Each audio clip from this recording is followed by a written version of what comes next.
falar de espaço-tempo, que é um tema riquíssimo na física e que eu não tenho assim muito conhecimento sobre isso. Eu estou pegando apenas uma carona aqui na grande síntese, trazendo para vocês o que nós vamos refletir hoje, então, é como Jesus Cristo lidou com o espaço, com o volume, com a matéria e como lidou com o tempo. Nós vamos começar considerando que o espaço é básico, é uma dimensão mais primária do que o tempo. O espaço evolui para o tempo, ou seja, um volume, para ele sair de uma posição, ele se mover até outra, isso só é possível porque há uma quantificação, é possível contar o tempo que ele leva nesse deslocamento, porque outras coisas vão ficar se movendo em uma velocidade diferente. Essa diferença de velocidade permite que se estabeleça um tempo. E a gente sabe hoje, através da teoria da relatividade do Einstein, especialmente da teoria geral, que esse tempo é relativo ao ambiente que você se encontra, ao lugar. Depende do seu movimento, o movimento que a Terra está fazendo, que é um movimento em torno do Sol e vários outros movimentos, considerando que os outros planetas movem-se em uma velocidade diferente. Então vamos começar com o primeiro slide, que a Raniele vai fazer o favor de projetar para nós. E aconteceu que, indo eles pelo caminho, lhe disse um: Senhor, seguir-te-ei para onde quer que fores. E disse-lhe Jesus: As raposas têm covis, e as aves do céu ninhos, mas o Filho do Homem não tem onde reclinar a cabeça. Isso é uma afirmativa muito cristalina de que Jesus não tinha um lugar certo. Ele não tinha morada, ele não tinha residência. A tradição diz que Jesus Cristo ficou morando com o apóstolo Pedro durante um bom tempo. Nasceu em Belém, foi para o Egito, voltou, morou em Nazaré durante muitos anos, acabou sendo considerado um nazareno.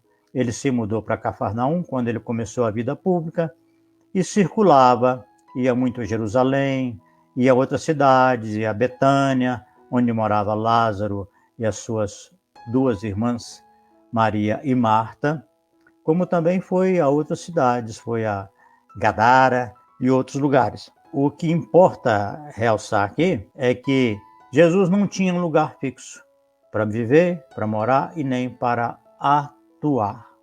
Tudo indica que ele atuava de acordo com o dia. Às vezes ali na praia, subia em um barco, dali ele ensinava, ele pregava para as pessoas e saía, fazia curas de acordo com a demanda e também ia às sinagogas, ia aos templos, mas sem um compromisso, sem estabelecer um hábito. Ia de acordo com as circunstâncias, com as suas conveniências. Ia a algumas festas em Jerusalém, sempre aproveitando para fazer alguma pregação ou efetuar alguma cura de acordo com a sua conveniência e de acordo com a necessidade, sempre se movendo segundo essa liberdade, que era uma liberdade íntima, de agir de acordo com a sua consciência e com a sua vontade, e ao mesmo tempo olhando as necessidades das pessoas. É muito instrutivo acompanhar essa atitude, essa desenvoltura, né? Porque aí temos algumas coisas que são escolhas dele, que são muito relevantes. Uma delas é que ele formou um grupo de discípulos, mas não constituiu família. E segundo, aparentemente ele não tinha residência própria, casa própria, como nós dizemos hoje em dia.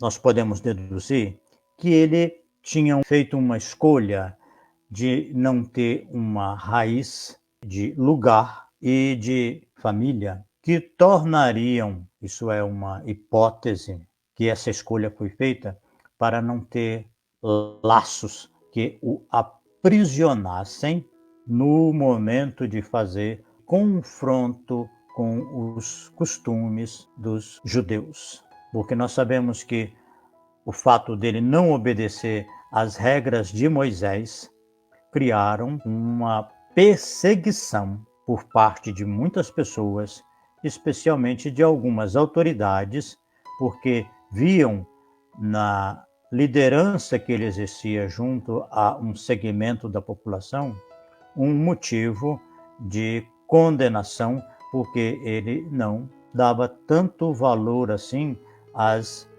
recomendações que se tornaram regras obrigatórias na população que seguia as instruções do templo. Por exemplo, o mais marcante são as curas que ele fazia no sábado, porque o sábado era o dia consagrado ao Senhor. Aí já estamos entrando no tempo, né? Voltando, vamos ficar na matéria. Que ele não tem onde reclinar a cabeça, ele não tem lugar fixo.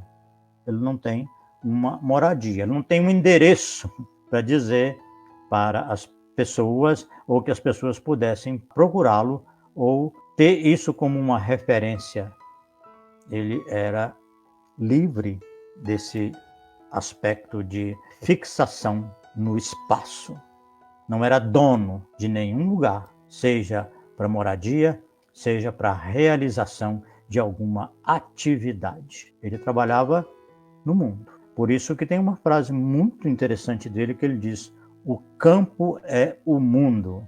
Onde tem mundo, tem como você trabalhar, tem como você servir a Deus com os seus recursos pessoais.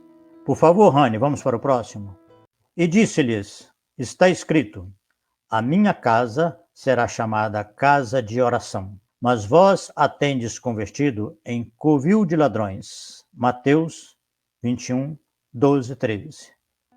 Isso aí é uma profecia do Velho Testamento que mostra uma previsão, uma clarividência que ele teria um atrito com a casa de oração porque se converteu num covil de ladrões. Podemos dizer que ele não era proprietário do templo, mas ele tinha um zelo, um cuidado, que aquele templo cumprisse a sua função espiritual. Mas ele tinha sido transformado, ele havia se degenerado num comércio onde as pessoas compravam aves e animais para sacrifício de acordo com a regulamentação que existia nas coisas para cada penalidade ou para cada louvor, para cada cura, para cada coisa, existia um conjunto de procedimentos que a pessoa devia fazer. E isso geralmente implicava em sacrifícios de aves e animais. Com isso, os mercadores lá no templo vendiam as coisas, vendiam esses animais e essas aves, e o templo ganhava dinheiro com isso.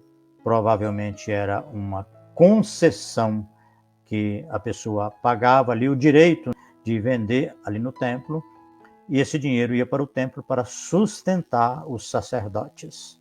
Esse problema de viver à custa da venda de objetos e de serviços religiosos perdura de certa forma até hoje. Por isso que quando alguém diz que não acredita que Jesus, que era tão manso, tão educado, tão gente fina, que ele foi lá e expulsou os mercadores, derrubou as mesas e as cadeiras dos que ficavam ali vendendo, eu digo assim, se ele que foi tão contundente nessa hora não conseguiu mudar muito as coisas, porque até hoje nós transformamos os locais de oração e de encontro para buscar a presença de Deus e nos irmanar para uma atividade. Ainda tem muita coisa de venda venda de objetos, venda de livros, venda de uma porção de coisas,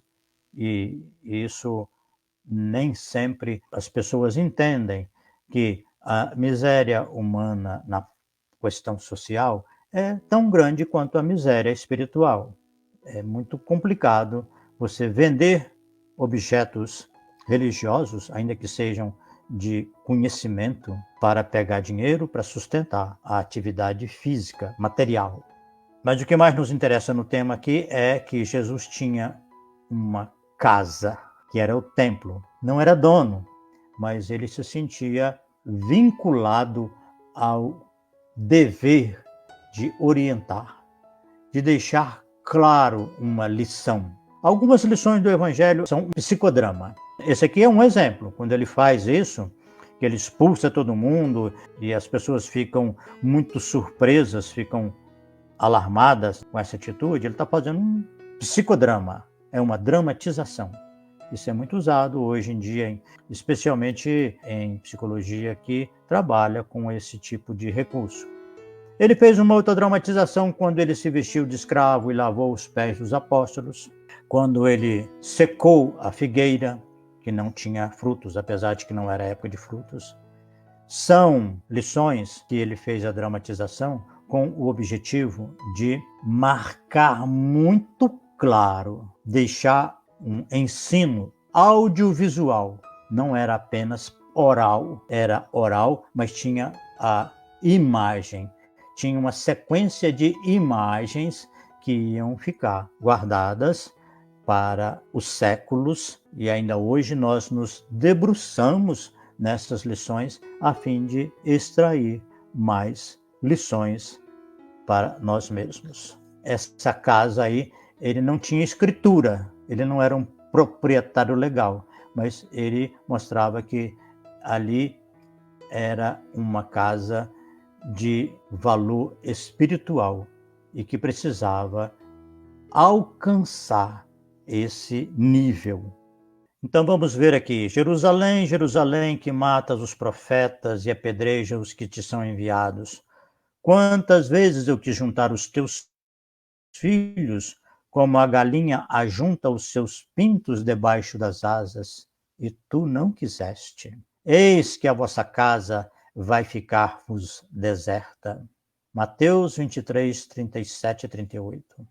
Jerusalém é um lugar, portanto, é um espaço, é um ambiente, é um grande espaço que Jesus demonstra que ele, como Espírito, vinha trabalhando no sentido de congregar as pessoas, de reunir, de transformar isso numa grande fraternidade, porque quando os pintinhos se ajuntam debaixo das asas da mãe, ali é uma grande irmandade, e a galinha protege todos eles com muito carinho e com uma coragem muito grande. Se for necessário, ela enfrenta qualquer um que se aproxime com más intenções de algum dos seus filhos. Eu acredito que os nossos grupos de fraternidade,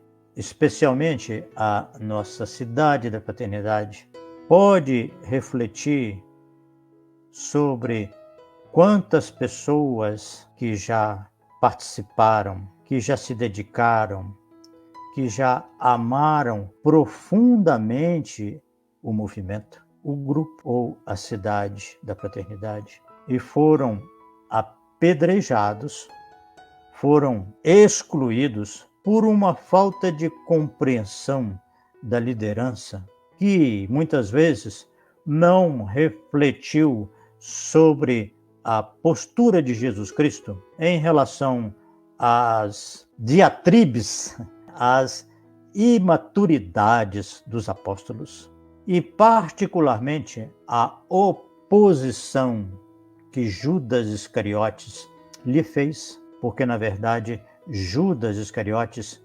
disputou com Jesus a liderança do movimento. Ele tinha pressa de ter sucesso, então ele criticava certas condutas, como, por exemplo, gastar dinheiro com unguento para passar no corpo de Jesus Cristo, porque era dinheiro que podia ser colocado na bolsa que ele cuidava, que ele recolhia as doações, a fim de cuidar dos pobres.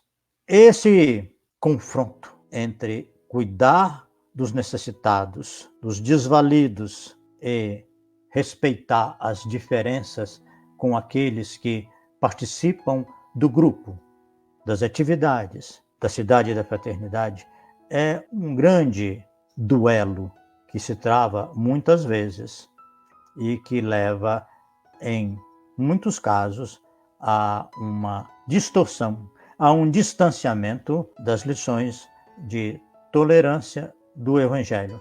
Jesus Cristo não forma nenhum grupinho para excluir Judas. Ele adverte Judas: o que você está fazendo, você faz depressa demais. Mas ninguém ele não fez articulação, não fez complô para deixar Judas de lado.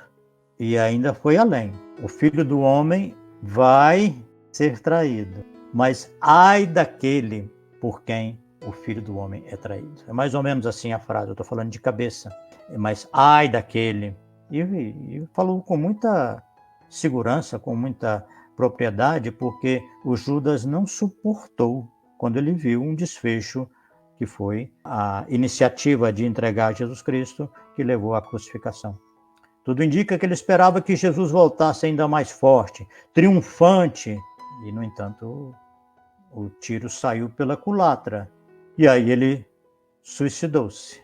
É preciso que a gente entenda que cuidar dos pobres, cuidar dos necessitados, é um projeto tão difícil quanto a nossa própria evolução. Querer cuidar dos outros, querer mudar o sistema, querer mudar o regime de governo, porque é preciso cuidar dos pobres para diminuir a desigualdade social, fazer isso de uma forma violenta é mais nocivo do que os próprios danos, consequência desse regime ruim que nós vivemos em muitos países. Por isso que Jesus disse: os pobres sempre os tendes convosco, mas a mim nem sempre me tendes. É possível ficar com os pobres e ajudá-los sem querer mudar o mundo, sem querer participar de revolução, sem querer fazer isso numa transformação acelerada, porque para você fazer isso, você se distancia do Cristo. O Cristo não está conosco quando agimos de uma forma a impor as nossas crenças, as nossas ideias, os nossos princípios aos outros, provocando mal-estar, provocando violência. Então, se nós entramos nesse barco de apedrejar as pessoas, de violentá-las nas suas atitudes, nas suas posturas, nós não estamos mais com o Evangelho, não estamos mais com Cristo, não somos mais cristãos. Não dá para você conciliar. Na minha opinião, não dá. Eu sei que alguns autores, alguns estudiosos tentam fazer essa conciliação. Juntam, por exemplo, Teresa d'Ávila, Madre Teresa de Calcutá e outros mártires do cristianismo com pessoas completamente fora do cristianismo e que agiram com violência e que foram até sanguinárias. Por exemplo, você juntar figuras místicas e mártires do cristianismo com revolucionários não combina, não casa. É preciso juntar as pessoas. Sim, os que estão no trabalho, estão na tarefa, estão na atividade, merecem o nosso respeito. Se nós discordamos da forma como eles estão administrando alguma tarefa, alguma reunião, alguma coisa na família, nós podemos orientar, podemos opinar, mas sem obrigar, sem impor. Agir como o mestre fez, que arcou com as consequências de ter reunido aquele grupo de pessoas, os seus aprendizes, e com as consequências de não se encaixar nas regras farisaicas que estavam repletas de hipocrisia. Quando nós agimos dessa forma de ter violência para com aqueles que são enviados para nós, que chegam aos nossos grupos, às nossas instituições, a nossa casa fica deserta. Porque os colaboradores que vieram, nós rejeitamos, nós excluímos, nós expulsamos, nós dificultamos o trabalho deles. Nós, nesse caso, estamos agindo por princípios materiais. Estamos brigando pelo espaço, brigando para ver quem manda. E o cargo nem sempre revela o grau de evolução da pessoa. Alguém que está lá fazendo uma tarefa obscura, uma tarefa humilde, às vezes é muito mais evoluído, tem muito mais virtudes do que quem está no comando do grupo ou da instituição. Seguimos, Rani, por favor. Aí aquela conversa de Jesus com a mulher que estava lá no tanque e que ele pede água, e aí no final da conversa ele fala para Jesus: mulher, crê-me que a hora vem em que nem neste monte, nem em Jerusalém adorareis o Pai, mas a hora vem, e agora é, em que os verdadeiros adoradores adorarão o Pai em espírito e em verdade, porque o Pai procura a tais que assim o adorem. Então, meus amigos, que bom que a gente tem uma casa, uma família, um templo em que a gente congrega com irmãos de fé, mas que a gente tem que refletir sobre a necessidade de não sermos autoritários e nem autocratas, ou seja, não agirmos com violência de impor as nossas ideias, impor normas para o comportamento dos outros. Espera-se de nós que a gente dê o exemplo. E o outro assimila de acordo com a sua capacidade, fazendo desse aprendizado, se é que nós ensinamos alguma coisa, um aprendizado ao nível dele, ao modo dele. E nós estamos nos preparando para adorar a Deus, não num lugar, não num templo, mas no mundo, no universo, num país tão lindo e tão maravilhoso como o nosso. Um povo tão alegre, tão festivo, ainda imaturo, é verdade, mas que está, aos poucos, tomando mais responsabilidade e mais consciência do seu próprio destino. Hoje mesmo eu vi uma imagem aí nas redes sociais pedindo que Deus cure o mundo. E eu reflito assim: Deus não cura o mundo porque não foi Ele que adoeceu o mundo.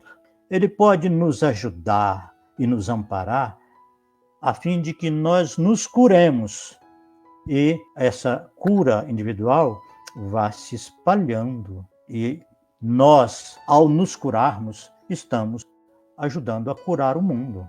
Então, vamos seguindo? Por favor, Rani. Aqui agora nós passamos para o tempo. O espaço nós vimos. É muito importante.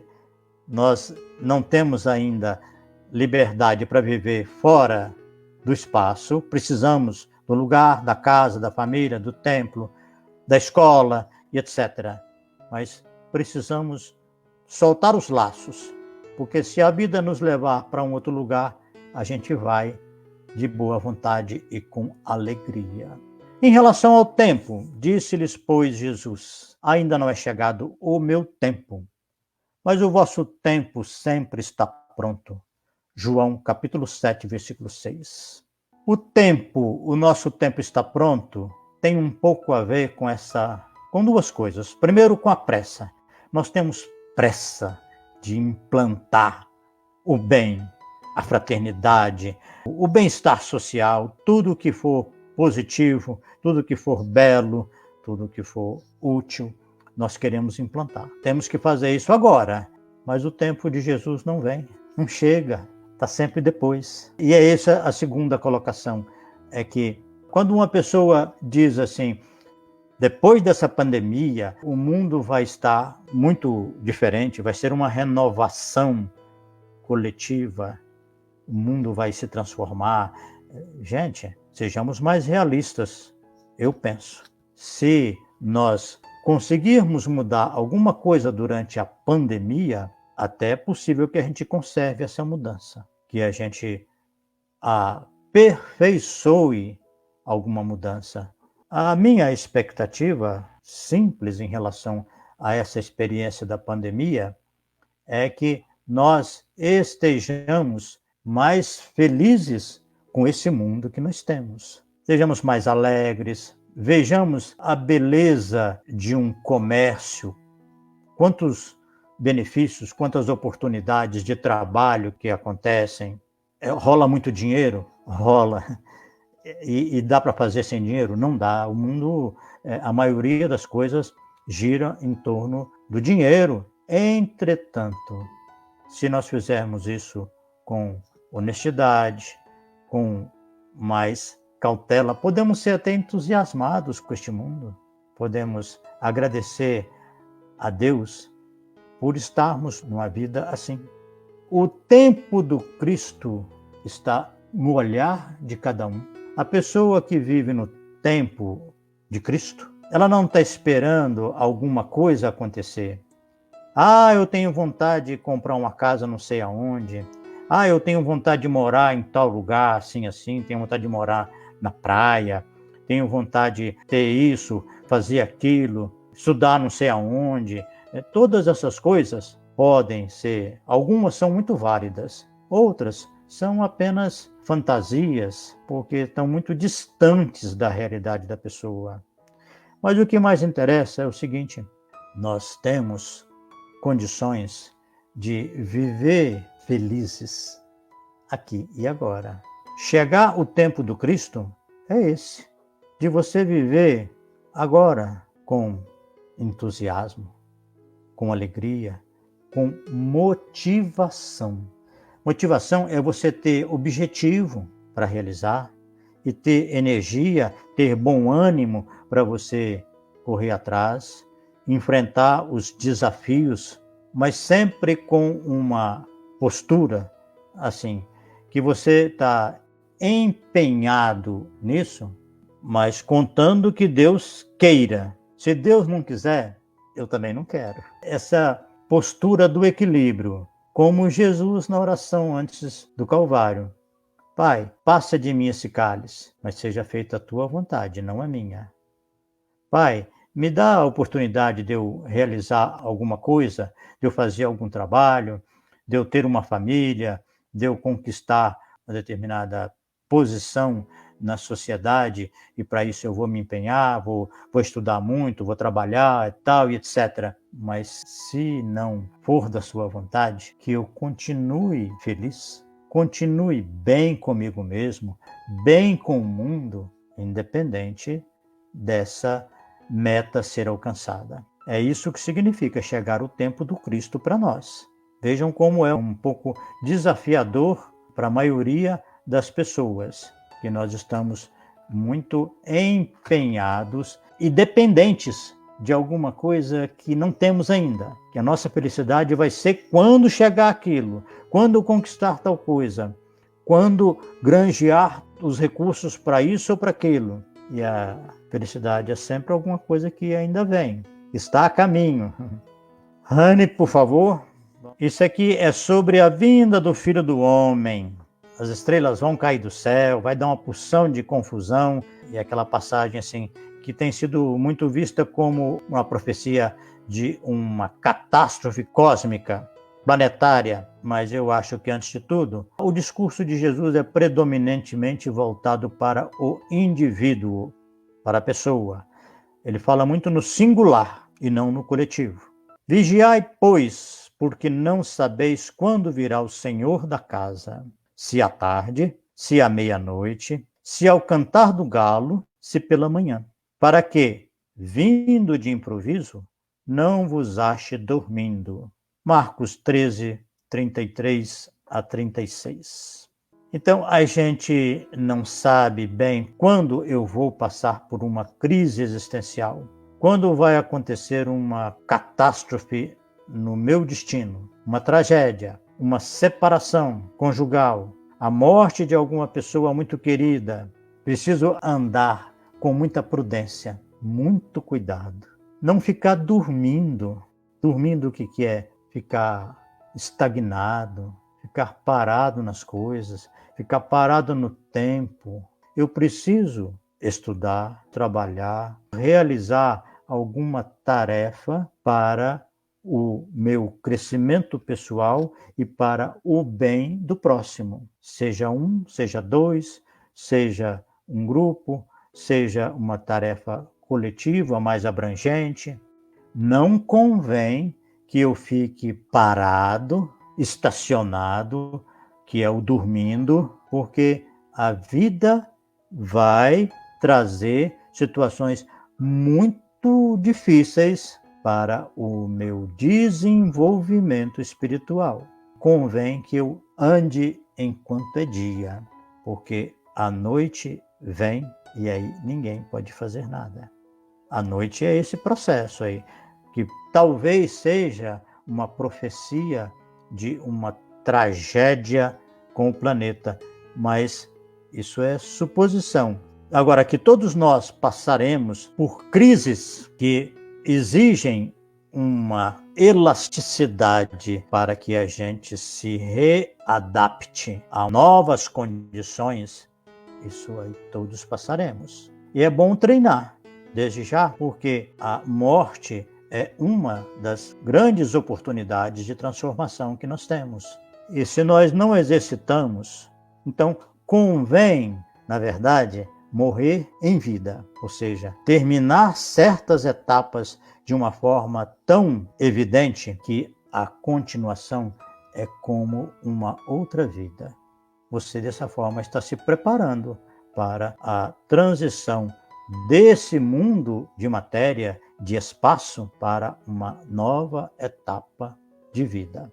A pessoa que sai da dimensão espacial, que consegue viver em diferentes lugares, em diferentes grupos e consegue se irmanar com os seres humanos de diferentes etnias, diferentes nacionalidades, diferentes níveis sociais, diferentes ideologias, em paz, com sinceridade e com fraternidade. Irmanar já significa viver em fraternidade com essas pessoas, está num patamar acima de quem está disputando as coisas, disputando lugar no mundo, disputando evidência, concorrendo por cargos, por comando das coisas. Aquela pessoa que chega em casa e acha que todo mundo está ali para servi-lo, e ele dá as ordens com exigências, e todo mundo fica pisando mais leve, porque agora a dona ou o dono chegou, e isso transforma a vida dos outros numa vida ruim. E nesse caso, as crianças e os jovens começam a sonhar com o dia que vão sair para se libertar daquele jugo. Sair desse nível de disputa por espaço, seja em casa, seja numa escola, seja numa empresa, seja num templo, qualquer que seja o local, é uma conquista que a pessoa deve fazer, ela deve se empenhar, batalhar consigo mesma. Muita gente se perde na tentativa de transformar o mundo sem gastar uma gota de suor ou de lágrima para transformar-se a si mesmo. Então começa a delirar com a transformação do mundo, com a cura do mundo. O nosso principal objetivo, a nossa obrigação moral é a nossa libertação. Sair deste mundo de disputas, de concorrência, de medalhas, de cargos de primeiro lugar, de vencedor, do eleito, de qualquer coisa nesse sentido. Se nós não estamos num lugar em que a disputa é inevitável, para ser professor universitário, eu tive que entrar numa disputa. Tinha vaga e tinha candidatos. Então, você tem que estudar muito, muito mesmo para chegar lá e ser aprovado. Mas isso faz parte do sistema. Eu não tenho como mudá-lo. Nem sempre aquele que vence o concurso é o mais preparado moralmente, eticamente, mas o mundo funciona assim, por uma avaliação do conhecimento cognitivo. Não leva em conta aspectos afetivos, nem morais. Se vamos para o tempo, então saímos desse nível da disputa mundana por espaço, por cargo, por lugar, nós passamos para o tempo. E para o tempo, nós podemos considerar que a felicidade tem que ser desenvolvida em nós para, a partir daí, ela se espalhar, ela se difundir entre aqueles que estão conosco, aqueles com quem nós convivemos, até onde chegar a nossa área de influência. Viver com mais alegria, com mais paixão pelas nossas realizações e com muito respeito ao trabalho daqueles que estão ao nosso lado, mas também com a sinceridade indispensável quando nós acreditarmos, quando nós considerarmos que alguém está cometendo um grande equívoco. Então é hora de chamar e de advertir amorosamente, sem nenhuma tentativa de punir e muito menos de excluir a pessoa do nosso convívio ou da instituição. Viver no tempo do Cristo. Ainda não é chegado o meu tempo, mas o vosso tempo sempre está pronto. As pessoas têm muita pressa, elas querem implantar o cristianismo agora a ferro e fogo. Não, não é assim não. Ainda não é chegado o meu tempo, porque o tempo do Cristo tem que chegar no coração da gente primeiro. Viver com gratidão por essa vida que temos, pela comunidade que nós estamos inseridos, por esse país maravilhoso, por essa gente tão alegre. Nós somos agraciados por Deus com muitas bênçãos e com muitas dádivas. Podemos esquecer um pouco as nossas carências e olhar mais pelo lado bom, pelo lado das coisas gratificantes. Vamos olhar para a nossa vida e olhar quanta coisa boa. Nós não merecemos. Só a bondade divina é que é capaz de nos agraciar com tantos benefícios, com tantas vantagens. Meus amigos, mais uma vez, obrigado pela companhia, pela presença e que continuemos com essa gratidão a Deus. O encerramento do que eu disse aqui é suficiente como oração. E cada um louve a Deus em silêncio, no seu íntimo, por todas as maravilhas que têm sido alvo dessa misericórdia divina. Um abraço a todos vocês, particularmente do grupo da Fraternidade Espírita Irmã Veneranda, com um carinho especial, com saudade. Até mais.